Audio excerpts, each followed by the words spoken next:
Friday morning காலையில் இன்றைக்கி சரியான வெயில். ஆனால் நேற்று ஈவினிங் பார்த்திங்கன்னா நல்ல மழை. ஆனால் காலையில் இருக்கிற நிலவரம் பார்த்திங்க அப்படின்னா நேற்று பெஞ்ச மழைக்கும் காலையில் அடித்த வெயிலுக்கும் கொஞ்சம் கூட சம்மந்தமே இல்லை. அந்த அளவுக்கு வெயில் அடித்தது. தண்ணியும் ஒரு சொட்டு கூட ரோட்டில் தேங்கி நிற்கலை. ஆனால் நாங்கள் இதுக்கு முன்னாடி இருந்த பழைய வீட்டில் பார்த்திங்க அப்படின்னா ரோட்டில் இருக்க மொத்த தண்ணியும் எங்கள் வீட்டுக்குள்ளே தான் இருக்கும்.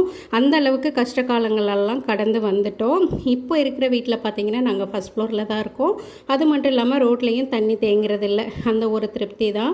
இன்றைக்கி மார்னிங் பிரேக்ஃபாஸ்ட்டுக்கு சவ் சட்னி, தேங்காய் சட்னி, அப்புறம் இட்லி மாவு நேற்று ஈவினிங் பெஞ்ச மழையோட மாவு அரைச்சிட்டேன். எப்போவுமே வழக்கமாக இட்லிக்கு மாவு அரைக்கும் போது கஷ்டமாக இருக்கும். ஆனால் மாவு அரைச்சி முடிச்சுட்டா ஒரு சாட்டிஸ்ஃபேக்ஷன் இருக்கும் பாருங்கள். ஒரு 3-4 நாளைக்கு ஓட்டிக்கலாம். அந்த அளவுக்கு ஒரு சாட்டிஸ்ஃபேக்ஷன் இருக்கும். இட்லி வேகிற கேப்பில் பார்த்திங்கன்னா சட்னியும் ரெடி பண்ணிவிட்டு ஒரு பக்கம் தேங்காய் சட்னியும் ரெடி பண்ணியாச்சு.